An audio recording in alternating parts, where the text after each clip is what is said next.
We all, I think, want to be successful.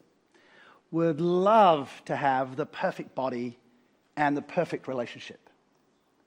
But after 16 years of researching self-leadership, I can tell you that it's not easy.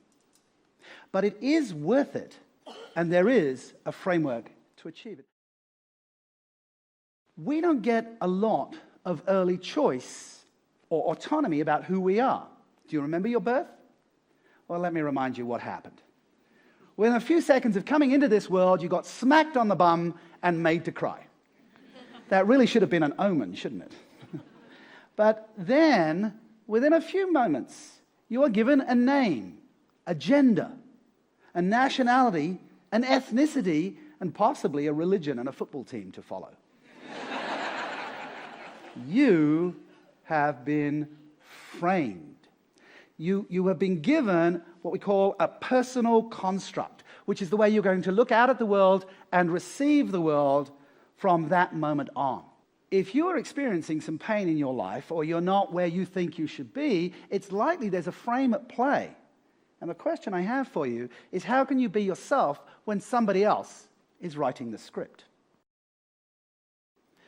Self-leadership is the practice of intentionally influencing your thinking, your feeling, your actions. Simply put, influencing yourself to achieve your objectives. But when I first started talking about self-leadership, people would say to me, self-leadership, that sounds selfish. I don't think so, and here's why. Imagine you're on a commercial airliner, you're at 40,000 feet, you're watching the in-flight movie, and then bang! The oxygen masks do fall from the ceiling. You place them over your nose and mouth before assisting others? Why is it that the pre-flight briefing goes on and on about that? Because you can't help others unless you first help yourself. You need psychological space so that you can be yourself. And if somebody tries to put a frame upon you, or one pops up in your mind, you need to say stop, like a traffic policeman standing in front of a truck. And then you can escape the frames that bind you. You can begin to be yourself. As Viktor Frankl, the Holocaust survivor and Man's Search for Meaning author, said, the last of all human freedoms is the ability to choose our attitude regardless of the circumstances. You can't lead others unless you first lead yourself. You will face your own challenges. You may have already faced a challenge. You may have faced failure.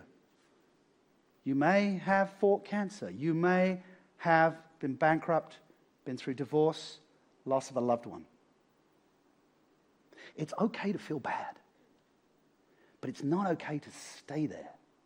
Sure, life is not fair, but it's not okay to be a victim. Feel it, and then get back in the driver's seat of your life. You will need to make daily choices to be a self-leader. So I ask you, will you dare to be yourself? Will you dare to lead yourself? Will you be the best team member, leader, father, mother, sister, brother, lover that you can be? Because you can't lead others unless you lead yourself. Thank you.